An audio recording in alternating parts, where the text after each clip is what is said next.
MBN 종합뉴스 오늘 주요 뉴스입니다. 경기도 용인 개발지역 인근 땅을 사 20억 원의 시세 차익을 올린 전 경기도청 공무원이 오늘 경찰에 소환됐습니다. 당정청은 모든 공직자의 재산 등록을 의무화하고 투기 이익은 소급 입법해서라도 몰수하는 방안을 추진하기로 했습니다. 박영선, 오세훈 여야 서울시장 후보는 여당엔 험지이고 야당엔 텃밭인 강남에서 나란히 유세 활동을 벌였습니다.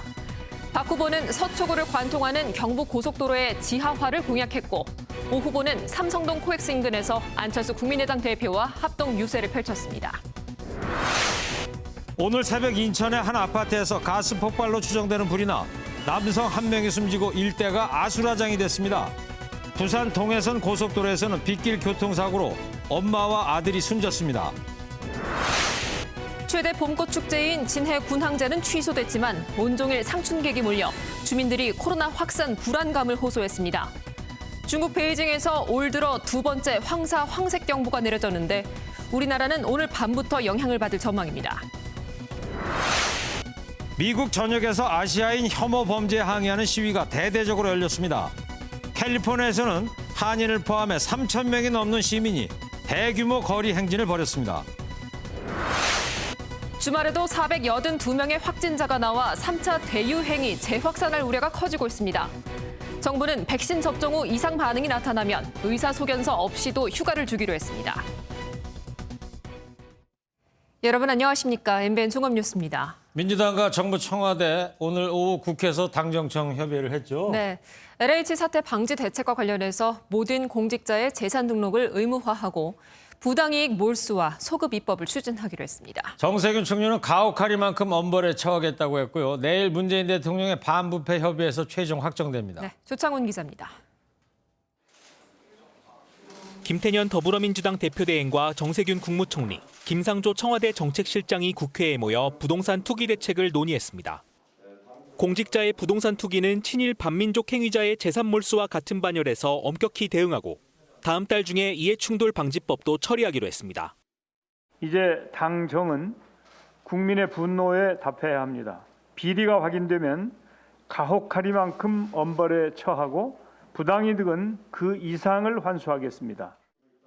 부동산 투기로 얻은 과거 이득에 대해서는 범죄수익은닉규제법 개정 등을 통해 소급 적용을 검토할 방침입니다.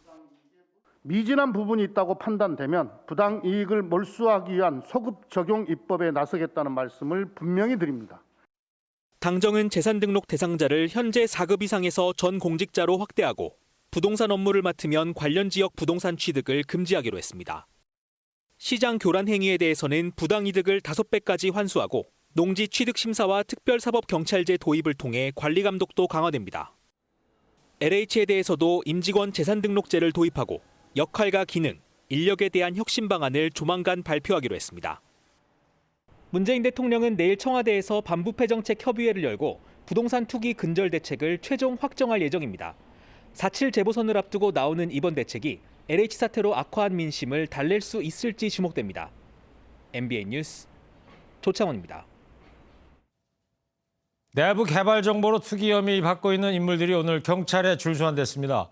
먼저 150억 원대 전북 원정 투기 핵심 인물로 지목된 전 LH 직원, 또 용인의 개발지역 인근 땅을 사들여서 20억 원의 시세 차익을 남긴 전 경기도 간부 공무원, 5억에 산 땅이 3년 안에 25억이 된 겁니다.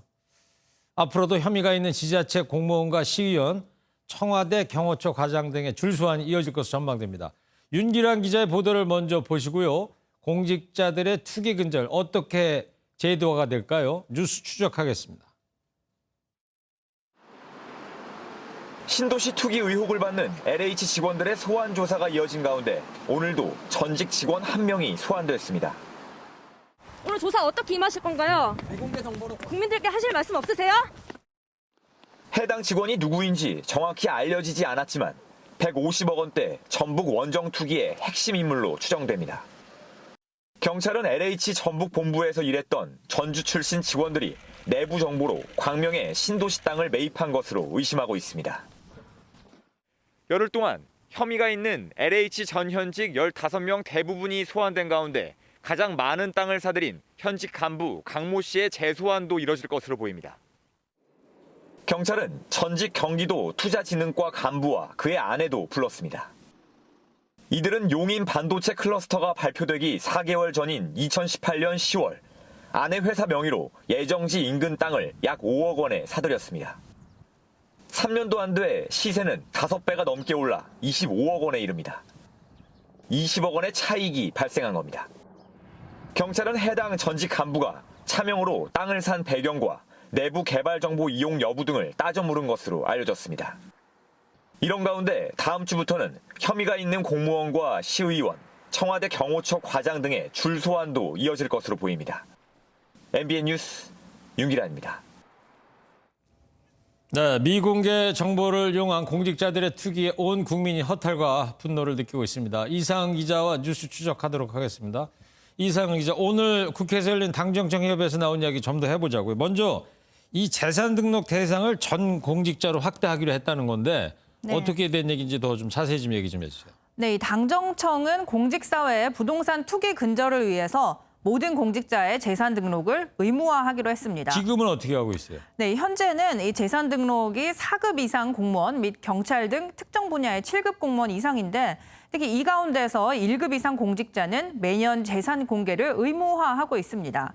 이를 이 전 공직자로 확대하기로 한 건데요. 네, 그러니까 뭐 4급, 7급 뭐 이런 거 안 따지고 밑에서부터 위에까지 다 한다 이런 얘기죠, 재산 등록을. 네, 그렇습니다. 특히 부동산 관련 업무를 맡은 공직자에 대해서는 이 업무 관련 지역의 부동산 신규 취득을 원칙적으로 제한하기로 했습니다. 이 LH 임직원은 물론 부동산 업무를 담당하는 공직자는 관련 지역 내 부동산을 새로 추가할 수 없게 되는 겁니다. 네. 그리고 말이죠. 공공주택 사업 관련자가 불법 행위를 저질렀을 경우에는 이익이 전면 몰수당하게 돼 있다면서요? 네, 그렇습니다. 특히 50억 원이 넘는 이익을 챙겼을 때는 최대 무기징역, 그리고 5억 원 이상, 50억 원 이하의 이익은 3년 이상의 징역형에 처해집니다. 이익의 3배에서 5배에 달하는 벌금도 내야 하는데요. 만약 공공주택 업무를 담당하면서 얻은 정보로 투기를 저지르고 5억 원의 이익을 챙긴다면 최대 25억 원의 벌금을 내고 징역까지 살게 되는 겁니다. 네, 그렇단 말입니다. 앞서 리포트에서 전해드린 것처럼 용인의 경우 그 반도체 클러스터 개발 정보를 얻어가지고 20억의 이제 시세 차익을 얻은 사례가 있는데 이게 사실로 확인이 된다. 그러면 어떻게 되는 거예요? 네, 오늘 당정청 협의에서는 몰수를 위한 소급 입법에 나서겠다고 밝혔는데요. 네. 한번 들어보시죠. 특히 내부 정보를 이용해서 공직자의 지위를 활용해서 부당한 부동산 투기, 이익을 얻는 자, 시도하는 자들은 친일, 반민족 행위자와 같은 단율로 규정해야 한다. 소급 추진할 겁니다. 네, 이낙연 더불어민주당 상임선거대책위원장은 어제 SNS를 통해서 이번 LH 관련 법안에 이번 사태를 일으킨 LH 직원에게 소급 적용하는 조항은 담지 못했다면서 법률을 개정하거나 특별법을 만들어서라도 부당이득을 몰수하는 방안을 추진하겠다고 밝혔습니다. 네, 그러면 이낙연 대표 얘기대로 소급 입법이 되면 어떻게 되는 겁니까? 네, 만약 정말 소급 입법이 적용이 된다면요. 가령 20억 원의 시세 차익을 얻었을 경우엔 100억 원의 벌금에 징역까지 가능하게 되는 겁니다. 그러니까 5배다 이거죠? 네, 그렇습니다. 다만 헌법에서 형벌 불소급의 원칙을 규정하고 있는 만큼 소급 적용이 쉽지는 않을 거라는 지적도 있습니다. 네, 근데 국회가 얼마 전까지만 해도 소급은 어렵다는 입장이었는데 좀 달라진 겁니까? 네, 그렇습니다. 국회 국토교통위원회는 지난 18일에 법안 심사 소위원회를 열었는데요. 당시 회의록에 따르면 땅 투기 공직자의 차익을 몰수하고 추징하는 걸 LH 사건 장본인들에게도 소급 적용해야 한다. 이런 의견이 다수 제기됐었다고 합니다. 하지만 조응천 더불어민주당 의원이 몰수, 추징, 형벌의 소급표가 인정되는 건 친일 재산이나 부패 재산 같은 것이라고 말한 것으로 알려졌습니다. 결국 소급과 관련한 내용은 법안에서 빠지면서 국민들의 더 큰 분노를 산 바 있습니다. 네, 그렇게 된 거군요.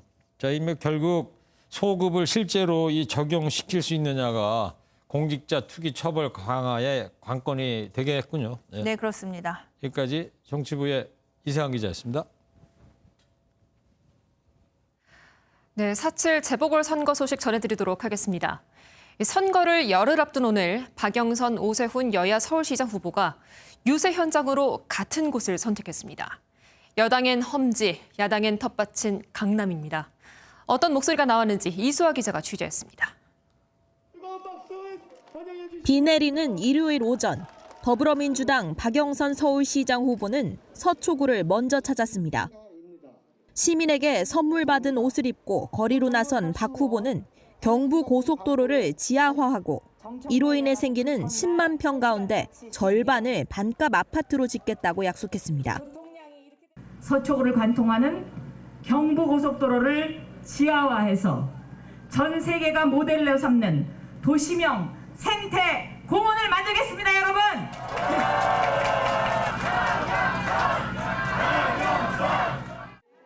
박 후보는 또 10년 전 우면산 산사태를 거론하며 오 후보의 서울시가 참혹했다고 비판했습니다. 국민의힘 오세훈 서울시장 후보는 안철수 국민의당 대표와 함께 삼성동 코엑스 등 강남 일대를 돌며 보수 텃밭 관리에 주력했습니다.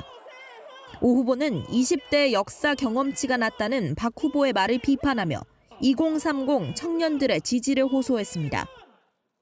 계속해서 분열의 정치만으로 가고 갈라치기 정치를 하고 저하고 안철수 후보 절대 그런 모습 보이지 않고 서울시 공동경영 성공시켜서 오 후보 측은 내곡동 땅 측량에 직접 관여했다는 보도에 대해 오 후보가 아닌 처남이 참여했다며 고발장을 제출했습니다. MBN 뉴스 이수아입니다. 이번 서울과 부산시장 선거 모두 부동산 관련 이슈가 대세죠. 박영선 후보는 강북 재개발에 앞장서겠다고 강조했고 오세훈 후보는 서울 동부권에 제4도심을 건설하겠다고 약속했습니다. 부산시장 토론회에서는 LCT 공방이 계속됐습니다. 이어서 우종환 기자입니다. 더불어민주당 박영선 서울시장 후보는 문재인 정부가 부동산 정책을 잘했다고 생각하지 않는다며 공공주도 대신 공공과 민간이 함께 참여하는 재개발을 제시했습니다. 제가 시장이 되면 그동안 재건축 재개발 추진이 느렸던 곳을 한 곳 한 곳 직접 찾아가서 챙겨보겠습니다.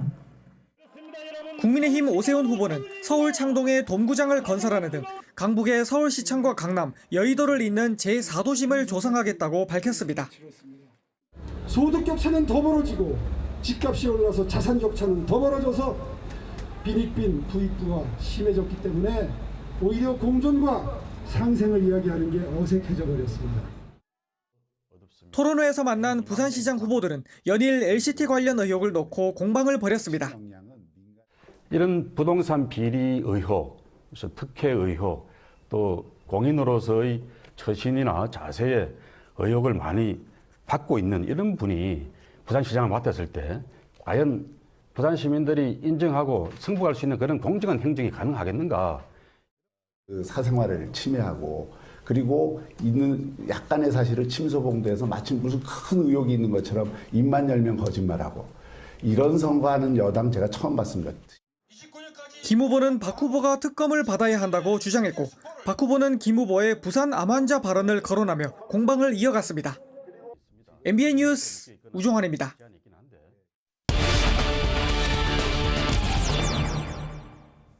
4.7 재보궐선거 이제 열흘 앞으로 다가왔습니다. 앞서 전해드린 대로 여야 후보 진영의 공방이 더 격화되는 모양새인데요. 김수철 기자와 뉴스 추적하도록 하겠습니다. 김수철 기자, 예. 국민의힘 오세훈 서울시장 후보의 이른바 내곡동 셀프 논란이 계속 불거지고 있는데 이번엔 KBS 보도 내용을 두고 여야가 이제 공방을 벌이고 있는 거 아닙니까?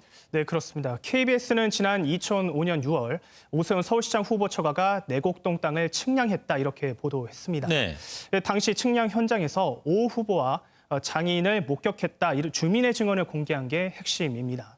그동안 내곡동 땅의 존재와 위치를 몰랐다던 오 후보의 주장을 뒤집는 거죠. 이 때문에 SH개발 계획 전에 측량을 해서 관련 부지가 포함되도록 한 게 아니냐 이런 의혹도 함께 나오고 있습니다. 네. 더불어민주당은 거짓말을 했으니 공언한 대로 사퇴하라고 거듭 압박했는데 이 내용 들어보시겠습니다. 이미 내곡동 땅 의혹이 더는 손바닥으로 하늘을 가릴 수 없는 지경에 이르렀습니다. 더불어민주당은 오세훈 후보의 후보직 사퇴를 공식적으로 요구합니다. 반면 국민의힘은 현행법상 측량을 의뢰하거나 입회할 수 있는 건 토지 소유자인데 오 후보는 소유자가 아니고 당시 큰 처남이 있었다고 주장했습니다. 이 내용도 살펴보시겠습니다. KBS의 회의 보도는 당사자 반론도 반영하지 않은 악의적 오보입니다. 민형사 선거법상 책임을 끝까지 물을 예정입니다. 네. 그리고 여야가 국밥 먹는 사진 두고도 장애 설전을 벌이고 있다는데 이건 어떤 내용입니까? 네, 우선 더불어민주당 윤건영 의원실이 공개한 SNS 사진을 살펴보시겠습니다. 예. 왼쪽에는 지난 2007년 대선에 출마한 이명박 전 대통령, 그리고 오른쪽에는 오세훈 후보가 국밥을 먹는 사진을 비교하며 MB 아바타인가 혹시라는 문구를 넣었습니다. 그러자 이준석 전 미래통합당 최고위원은 자신의 SNS에 맞불을 놓았는데요. 박영선 후보와 이낙연 상임선대위원장이 국밥 먹는 사진을 함께 올리며 식탁 앞에 앉아서 담배를 피우면 노무현 아바타냐고 비꼰 겁니다. 민주당의 한 관계자는 MBN과의 통화에서요. 선거를 앞두고 지지자 결집을 위해 사진을 올린 것 같은데 너무 심각하게 받아들인 것 같다고 속내를 밝히기도 했습니다. 네. 자, 이번에는 그러면 박영선, 오세훈 두 후보 여론조사에 대해서 좀 알아보자고요. 지금 각 캠프 분위기가 어떻습니까? 이 여론조사 발표된 이후에? 네, 최근에 실시된 MBN 여론조사를 보면요. 박영선 후보는 25.3%, 오세훈 후보는 46.3%를 얻어 20%포인트 차이가 나는 것으로 조사됐습니다. 국민의힘 김종인 비대위원장은 최종 결과는 5에서 7%포인트 차이로 승리할 것으로 예상했는데요. 박 후보는 2%씩 지지율을 올릴 수 있다고 자신감을 내세운 반면 오 후보는 여론조사를 믿지 말라며 경계심을 풀지 않았는데 관련 발언 들어보시겠습니다. 하루에 2%씩 따박따박 올릴 자신이 있습니다. 새로운 미래를 향하는 새 시장이냐 아니면 낡고 실패한 10년 전 시장이냐의 대결이고요. 제가 지지율이 조금 앞선다고 나오는데 이런 보도 믿으시면 안 돼요. 선거 있기 열흘 전에 앞서다가 뒤집힌 적 얼마든지 많습니다. 그렇죠? 정치권 일각에서는 지난 23일 야권 단일화에 성공한 오 후보가 정치 이벤트 직후에 지지율이 오르는 일명 컨벤션 효과가 이번 주부터 사그라들 수 있다는 분석도 나옵니다. 이 때문에 오 후보의 경기령이 나왔다는 건데 전문가의 발언 살펴보시겠습니다. 조직력과 열혈 지층 면에 있어서 우세인 민주당이 투표율이 낮을 경우에는 유리하기 때문에 절대 안심하면 안 된다라는 얘기를 하는 걸로 봅니다.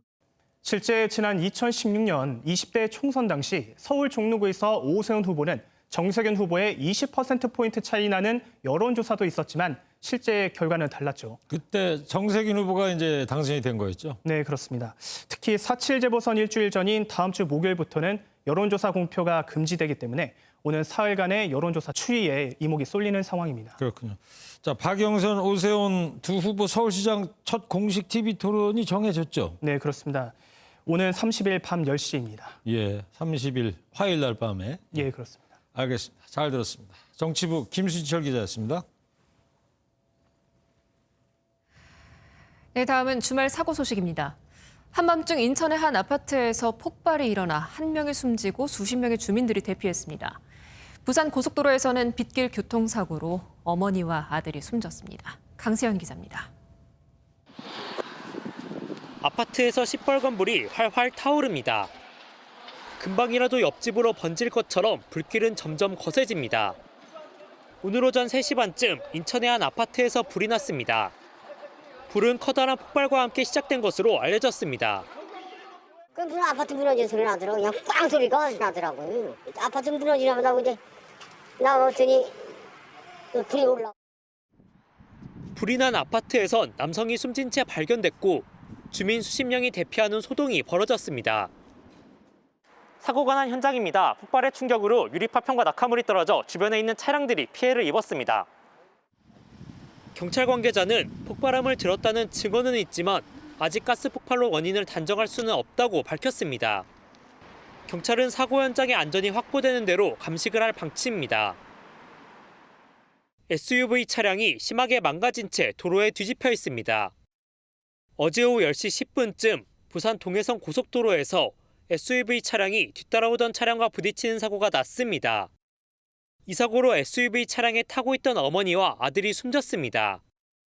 경찰은 사고로 서 있던 SUV 차량을 보지 못해 추돌한 것으로 보고 정확한 사고 원인을 조사하고 있습니다. MBN 뉴스 강세현입니다. 경찰 처분에 불만이 있던 한 남성이 만취한 채 파출소에 들어가 흉기 난동을 벌이고 자해하는 일이 벌어졌습니다. 시민의 안전을 수호하는 파출소에서 경찰들이 위협받는 일이 벌어진 거죠. 이 같은 공무집행방해 건수가 매년 10,000건이 넘는다고 합니다. 박규원 기자입니다. 파출소 안 손에 흉기를 든 남성이 경찰관들을 위협합니다. 남성이 흉기를 휘두르면서 테이저건과 3단봉을 꺼내든 경찰과 대치 상황이 벌어집니다. 지난 21일 오후 서울의 한 파출소 안에서 50대 남성이 흉기를 들고 난동을 부리는 사건이 발생했습니다. 경찰은 10여 분간의 대치 끝에 결국 남성을 제압했고 현행범으로 체포했습니다. 이 남성은 지난 19일 다른 사건과 관련한 경찰의 처분에 불만을 갖고 범행을 저지른 건데 술에 취한 채 인근 파출소를 찾아 경찰관을 살해 협박하고 자해 행위도 한 것으로 밝혀졌습니다. 경찰은 남성을 특수공무집행방해 혐의로 검찰에 송치할 예정입니다. 이처럼 경찰을 포함해 공무원 대상 범죄인 공무집행방해 사범 수는 매년 10,000명을 넘기고 있는 상황. 전문가들은 사회 전반에 대한 불신이 공권력에 대한 폭력으로 나타나고 있다고 지적합니다.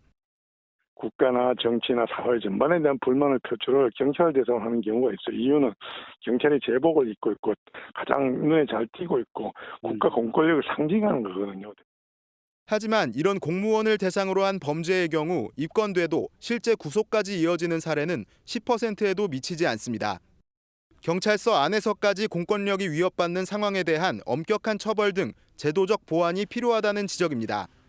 MBN 뉴스 박규원입니다. 마약류인 양귀비와 대마를 가정집과 텃밭에서 은밀히 재배해 SNS로 팔아온 일당이 무더기로 검거됐습니다. 양귀비 개화기와 대마 수확기가 다음 달 4월부터 시작되는 만큼 경찰이 집중 단속을 예고했습니다. 김보미 기자입니다. 이쪽이 끝이에요? 이 안에는 뭐 있어요? 온실에 화분들이 빼곡히 놓여 있고 수사관들이 상자에 화초들을 담아 넣습니다. 30대 남성 A씨 일당이 경기도 남양주의 한 가정집에서 대마를 키우다 적발되는 모습입니다. 이들은 300그루가 넘는 대마를 불법으로 키우고 SNS로 판매해 2억 4천만 원 상당의 부당이득을 취했습니다. 강원경찰청 마약범죄수사대도 지난해 3월부터 6월까지 원주시 텃밭에서 양귀비와 대마를 불법 재배한 피의자 66명을 붙잡았습니다.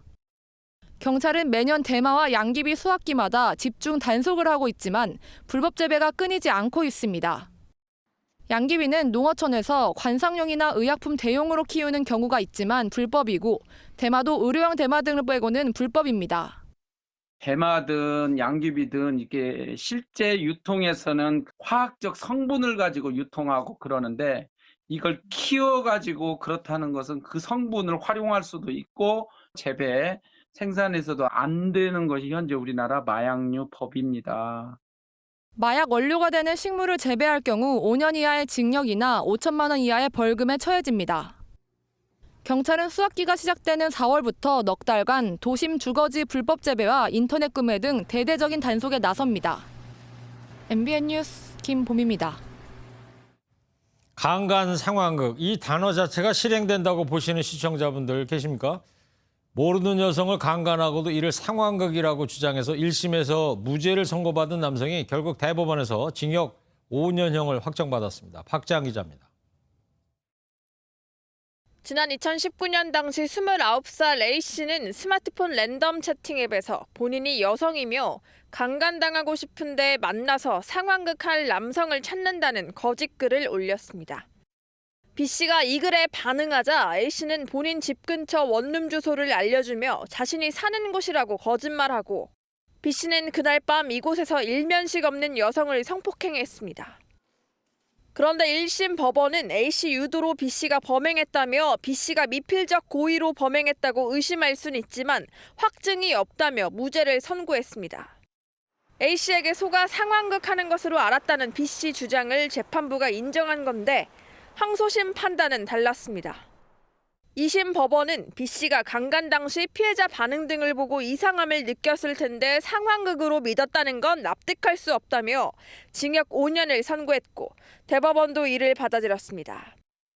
유죄가 확정되긴 했지만 이번 사건은 1심에서 무죄가 선고되며 논란이 계속되었습니다. 강간의 고의를 가해자의 입장에서 판단하는 것이 과연 옳은지 우리 사회가 좀 더 면밀하게 검토가 이루어져야 된다고 생각합니다. 실행범 B씨가 반성하지 않았고 피해자에게 용서를 받지 못한 점도 중형의 근거가 됐습니다. MBN 뉴스 박자은입니다. 36만 그루의 벚꽃이 장관을 이루는 진해 군항제가 지난해에 이어 올해도 취소됐습니다. 그런데도 오늘 하루 종일 이곳이 북새통이었다고 하죠. 상춘객들은 기분 좋은 하루였겠지만 마을 주민은 불안하고 또 불안하다고 합니다. 강진우 기자가 현장을 다녀왔습니다. 진해 벚꽃 명소인 기찻길을 구경하려는 사람들이 긴행렬을 만들었습니다. 여가는 이미 벚꽃 천지. 화사한 벚꽃을 마주하자 그동안의 근심이 사라집니다. 벚꽃이 많이 핀 날에 경하역에 오게 되었는데 너무 봄바람이 너무 좋고 날씨가 너무 좋아서 기분이 너무 좋습니다. 꽃대걸로 유명한 또 다른 명소에는 하루 종일 꼬리에 꼬리를 무는 차량들로 넘쳐납니다.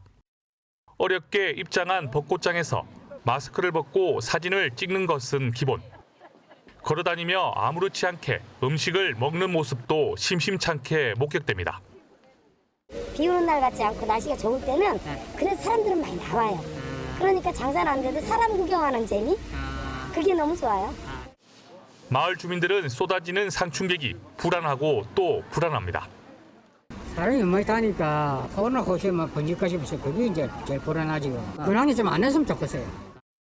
진해 벚꽃은 절정으로 치닫고 있지만 앞으로 3, 4일은 더 피워 있을 전망. 꽃바람을 타고 긴장감이 풀리는 순간 코로나19가 확산할 수 있는 만큼 방역 당국은 올해만이라도 꽃 구경을 자제해달라고 당부했습니다. MBN 뉴스 강진우입니다. 봄비가 내려서 이제 봄이 왔구나 좀 푸근해졌는데요. 근데 한반도에 또 불청객 황사가 온답니다. 오늘 밤부터입니다. 베이징을 비롯한 중국 북부 지역이 또다시 최악의 황사로 뒤덮였습니다. 인천 앞바다에 대형 선풍기라도 설치해서 맞바람을 불게 하고는 싶은데 불가능한 얘기고요. 유호정 기자입니다. 중국 베이징시에 누런 흙먼지가 짙게 깔렸습니다. 뒤편의 건물은 윤곽조차 제대로 보이지 않습니다. 중국 중앙기상대는 베이징 등 북부 지역에 올해 두 번째 황사 황색 경보를 발령했습니다. 지난 15일 10년 만에 최악의 황사가 덮친 지 불과 2주 만입니다. 어제와 그제 몽골 전역에서 발원한 황사는 현재 한반도를 향해 이동하고 있습니다. 오늘 밤늦게 서해를 시작으로 내일은 전국에 황사가 관측될 것으로 보입니다. 이번에 예상되는 황사의 양은 지난번보다는 다소 비슷하거나 다소 많을 가능성이 있는 것으로 예상됩니다. 황사의 영향으로 내일 전국의 미세먼지 농도는 나쁨 수준을 보이겠고 수도권과 충청, 전북 지역은 한때 매우 나쁨 수준까지 치솟겠습니다. 이번 황사는 지역에 따라 내일 모레까지 영향을 줄 것으로 보이며 내일 새벽 수도권을 중심으로 내리는 약한 비에 황사가 섞일 가능성도 있습니다. MBN 뉴스 유호정입니다. 아시아인에 대한 증오 범죄가 계속되는 미국에서 인종 범죄를 멈추라는 시위가 곳곳에서 열렸습니다. 샌프란시스코에선 3천 명이 거리로 나와 대규모 항의 행진을 벌였습니다. 김태림 기자입니다. 꽹과리 소리가 울리고 아시아인 증오를 중단하라라고 쓰여진 현수막을 든 사람들이 행진합니다. 한국어 피켓도 곳곳 눈에 띄고 다 함께 구호도 외칩니다.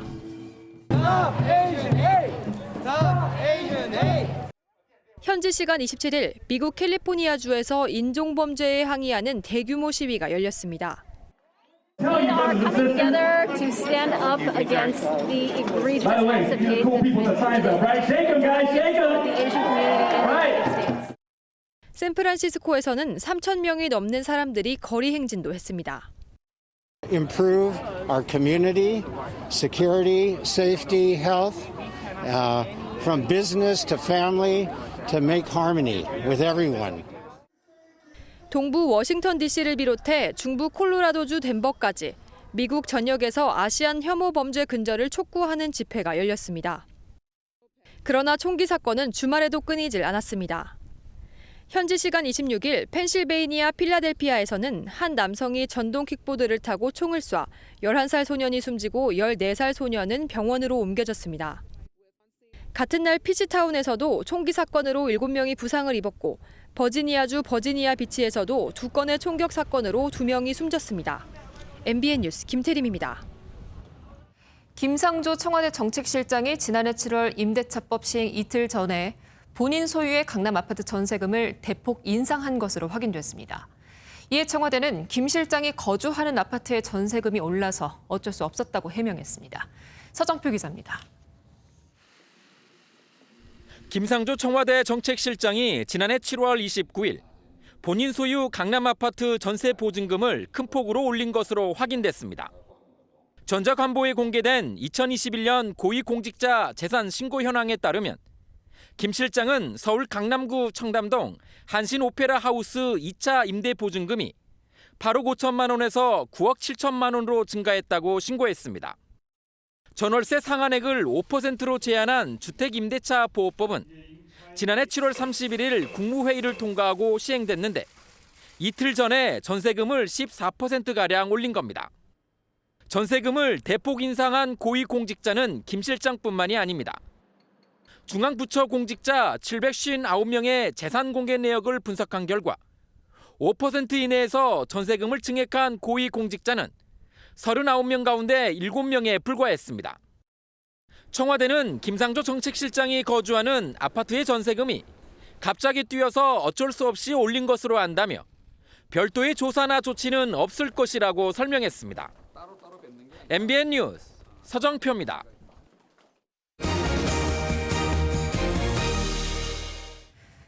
서울의 한 구청에서 이런 방법으로 불법 광고물을 순식간에 없애고 있다고 합니다. 그래요? 어떤 방법인데요? 불법 광고물에 적힌 전화번호를 자동 전화 발신에 등록을 하는 거예요. 그렇게 해서요? 컴퓨터가 20분 간격으로 그 업체에 전화를 하는 겁니다. 불법 광고물 붙이셨죠? 떼어주세요. 그 수신번호 같으면 다음에 안 받을 텐데요? 아니에요. 자동으로 발신번호를 바꿔서 계속해서 전화를 한다고 합니다. 불법 광고물 붙이셨죠? 떼어주세요. 뭐 이렇게. 효과가 있겠네. 이거 업무를 못 볼 거 아니에요, 그렇게 전화를 자주 하면. 그렇죠. 광고물 뗄 테니까 제발 이제 전화폭탄 좀 멈춰달라고 하소연을 한다고 합니다. 네, 정조영 기자가 취재했습니다. 현장 정비 반원들이 대로변에 내걸린 현수막을 걷어들입니다. 신고나 허가가 이루어지지 않은 불법 광고물입니다. 떼기가 무섭게 바로 붙는 불법 광고물과의 쫓고 쫓기는 추격전은 매일 반복됩니다. 역자들하고 이게 우리하고 숨바꼭질 하는 것 같아요. 현장 단속을 마치고 돌아온 정비 반원들이 불법 광고물에 적힌 전화번호를 자동 전화 발신 경고 시스템에 등록합니다. 사람이 아닌 컴퓨터가 20분 단위로 업체에 전화합니다. 귀하께서 우리 구 관내에 무단으로 게시한 현수막은 5개 광고물 법을 위반한 광고물로 전화를 걸 때마다 발신번호가 휴대전화 번호 등으로 매번 바뀌기 때문에 불법 광고물을 뿌린 업체는 경고 전화를 피할 길이 없습니다. 자동 경고 시스템이 전화를 걸 때마다 발신번호를 매번 바꾸거든요. 따라서 불법 광고 업체가 발신번호를 차단해도 별 소용이 없습니다. 시행 3주 만에 불법 광고물을 뗄 테니 전화폭탄을 멈춰달라는 업체들의 읍소가 이어지고 있습니다. 도시 경관은 모두의 것입니다. 상습적이고 불법적인 광고물을 근절해 쾌적한 도시 환경을 만들어가겠습니다. 불법 광고물에는 500만 원 이하의 과태료가 부과됩니다. MBN 뉴스 정주영입니다. 오늘 신규 확진자가 400명대 발생했습니다. 검사 건수가 적은 주말인데도 줄질 않습니다. 이러다가 3차 대유행이 재확산하는 거 아니냐 우려가 나오고 있는데요. 정부는 오늘 백신 휴가 방안을 발표했는데 의무가 아니고 권고사항입니다. 그래서 이 실효성 논란일 것으로 보입니다. 강대엽 기자입니다. 오늘 코로나19 신규 확진자 수는 482명을 기록했습니다. 지난 일주일 하루 평균 국내 발생 확진자도 426명으로 여전히 거리 두기 2.5단계 수준에 머물러 있습니다. 봄나들이 이동량도 늘면서 확산세는 더욱 거세질 것으로 우려됩니다. 정부는 백신 접종 뒤 이상 반응을 호소하는 사람들을 대상으로 다음 달 1일부터 백신 휴가를 도입하기로 했습니다. 모든 접종 대상자에게 휴가를 부여할 필요성은 떨어진다고 보고 이상 반응이 나타나는 경우 의사소견서나 별도의 증빙 자료를 필요로 하지 않고 접종자가 신청하면 접종자 가운데 이상 반응이 나타나는 사람에 한해 다음 날 하루 휴가를 주고 만약 반응이 지속되면 또 하루를 추가할 수 있습니다. 다만 휴가는 사업자 의무가 아닌 권고사항이어서 실효성이 부족하다는 지적도 나옵니다. 정세균 국무총리는 SNS 생방송에 출연해 백신 휴가가 유급이어야 한다며 연가 또는 연월차 제도를 활용하면 된다고 설명했습니다. 한편 방역당국은 1회 접종만으로 항체가 형성되는 얀센 백신에 대해 오늘 전문가 검증 절차를 거쳤습니다. 백신 안전성 검토 결과를 내일 발표할 예정입니다.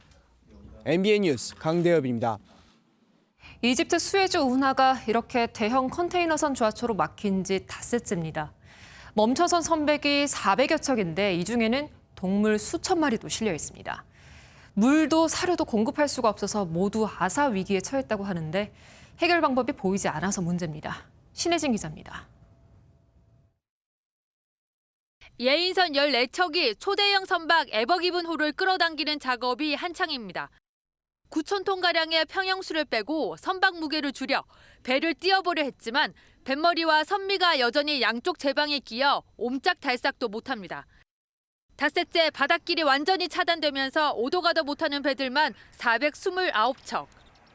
특히 20척의 배에 타고 있던 동물 수천 마리는 사료와 물이 부족해 당장 굶어 죽을 위기에 내몰렸습니다. 수에즈 운하 당국은 바닷물이 차오를 때 배를 끌어내겠다는 계획입니다. صعب دلوقتي ان احنا نقول بالظبط توقيت لحل المشكله لان احنا بنقول زي ما قلت السفينه كبيره حجمها كبير وحمولتها كبيره. 대만에선 진수식 도중 배가 침수하는 황당한 일이 일어났습니다. 축하 폭죽을 받으며 당당히 바다를 향하던 어선 한 척. 하지만 얼마 못 가 옆으로 기울더니 물속으로 가라앉고 맙니다. 이 배는 무게만 700톤, 제작 비용은 79억 원에 달하는 것으로 알려졌습니다. 미국 몽고메리 카운티의 한 학교 교장실, 경찰관이 아이에게 소리 지릅니다. Sit down. 2008 Cadillac. Sit down. 아이를 강제로 의자에 앉히곤 울음이 멈추질 않자 또 다른 경찰관이 위협적인 발언을 합니다. Shut that noise up now. Mama, let me beat you. 고작 5살 아이의 혐의는 학교에 가지 않고 길에서 서성거렸다는 겁니다. 아이 엄마는 해당 경찰관 2명을 상대로 정신적 외상에 대한 소송을 제기했습니다. MBN 뉴스 신혜진입니다. 휴일인 오늘 종일 하늘이 흐렸는데요. 바람이 강하게 부는 곳은 쌀쌀함까지 더했습니다. 현재 강풍특보가 발효 중인 강원 영동과 경북 북동 산지는 순간적으로 초속 20m에 달하는 강한 바람이 불고 있습니다. 내일 낮까지는 강풍에 피해 없도록 시설물 대비 잘해주셔야겠습니다. 북서쪽에서 내려오는 비구름대의 영향으로 중서부 지역과 호남에는 내일 새벽까지 또 한 차례 봄비가 지나겠습니다. 5mm 미만으로 비의 양이 많지는 않겠습니다. 북해에서 발원한 황사가 북서풍을 따라 유입되면서 대기질 상황이 좋지 않겠는데요. 오늘 밤 서쪽 지역을 중심으로 황사가 기승을 부리겠고요. 내일은 전국 곳곳으로 확대되면서 미세먼지 농도가 매우 나쁜 단계까지 치솟겠습니다. 황사에 더해서 오늘 저녁부터 내일 아침 사이에는 짙은 안개도 나타나겠습니다. 대기질 상황이 좋지 않아 답답함이 감도는데요. 그래도 한낮에는 꽃샘추위가 없는 포근한 날씨가 이어지겠습니다. 내일 서울의 한낮 기온 오늘보다 7도 높아져서 16도까지 오르겠고 모레는 17도가 예상됩니다. 일교차가 크게 벌어지는 만큼 체온 관리 잘해주셔야겠습니다. 내일 중부지방은 가끔 구름만 많겠습니다. 남부지방은 내일 아침부터 차차 맑아지겠고요. 한낮 기온 크게 오르겠습니다. 광주가 19도, 부산은 20도가 예상됩니다. 강릉도 20도까지 오르면서 예년보다 7도가량 높겠습니다. 이번 주는 20도를 웃도는 날이 많아서 봄 기운 가득하겠습니다. 날씨 전해드렸습니다. 어제 오늘 봄비가 내렸습니다. 정앵커는 봄비를 무척 좋아하나요? 네, 저 좋아하죠. 봄비는 사랑입니다. 왜요? 대지의 생명을 싹트게 하기 때문이죠. 시인 같아요. 네. 봄비는 하늘에서 내리는 돈이라고 불릴 정도로 2천억 원 이상의 경제적 가치를 가지고 있다고 합니다. 척척 박사시네요. 그럼 저도 시 한 줄. 네. 봄비는 봄비는 뭔가요? 화전입니다. 무슨 말씀이신지 딱 알겠습니다. 자, 오늘 밤 봄비가 황사도 좀 씻어줬으면 하는데요. 이 봄비가 생명을 불어넣듯이 우리 시청자 여러분들께서도 한 주 좋은 기운 가득하시길 바라겠습니다. 자, 뉴스 마치겠습니다. 모두 고맙습니다.